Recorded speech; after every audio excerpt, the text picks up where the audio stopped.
నేత పని చేసే మనిషి. ఆ అమ్మాయి నిజంగా అమ్మాయి కుటుంబాన్ని పోషిస్తుందనే చెప్పాలి. అటువంటి కుటుంబం పోషించే అమ్మాయి ఈరోజు అకస్మాత్తుగా హత్యకు గురవడం నిజంగా ఆ కుటుంబానికి తీరని లోటు.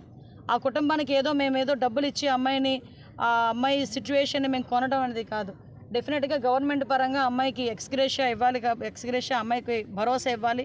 గవర్నమెంట్ తరఫున కూడా కుటుంబానికి అమ్మాయిని తిరిగి తీసుకురాలేము, ఎవరు కూడా తీసుకురాలేము.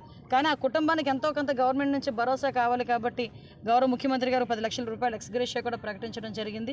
అది యాజ్ ఎర్లీ యాజ్ పాసిబుల్ ఆ కుటుంబానికి ఎమ్మెల్యే గారి చేతుల మీదుగా కూడా అది ఇవ్వడం జరుగుతుంది. ఇవన్నీ పక్కన పెట్టండి, కానీ ఒకటి మాత్రం చెప్తున్నా, ఈరోజు గాంజా ఎంత దారుణంగా సిచ్యువేషన్స్ ఉన్నాయంటే నేను హోమ్ మినిస్టర్గా ప్రమాణ స్వీకారం చేసిన తర్వాత ఇంకా బాధ్యతలు తీసుకోకుండానే గాంజా మీద మేము దృష్టి పెట్టడం జరిగింది.